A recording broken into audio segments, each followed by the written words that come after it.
জনগণ যা চায়, জনগণ তা ত্যাগ করে, কুরবানি করে, তা কোনো শক্তি দেশীয় হোক আর বিদেশি হোক তাকে কেউ রোধ করতে পারে না।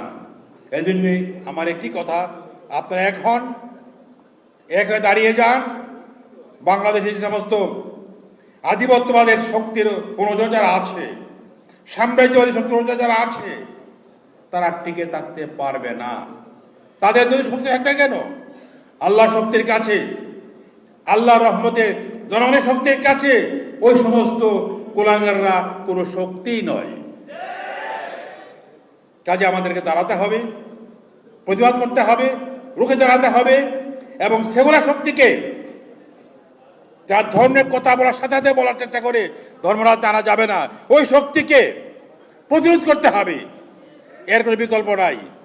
আসুন আমরা ঐক্যবদ্ধভাবে সমস্যার মোকাবেলা করার চেষ্টা করি। আহ্বান জানাতে চাই, আসুন জনগণের বিরুদ্ধে যাবেন না, জনগণের ইমানের বিরুদ্ধে যাবেন না, জনগণের শরীরের বিরুদ্ধে যাবেন না, জনগণের মূল্যবোধের বিরুদ্ধে যাবেন না। এটা আমাদের দায়িত্ব।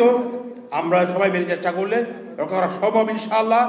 আল্লাহ আমাদের সবাইকে তৌফিক দিন। আমিন। আসসালামু আলাইকুম ওয়া রাহমাতুল্লাহি ওয়া বারাকাতুহু।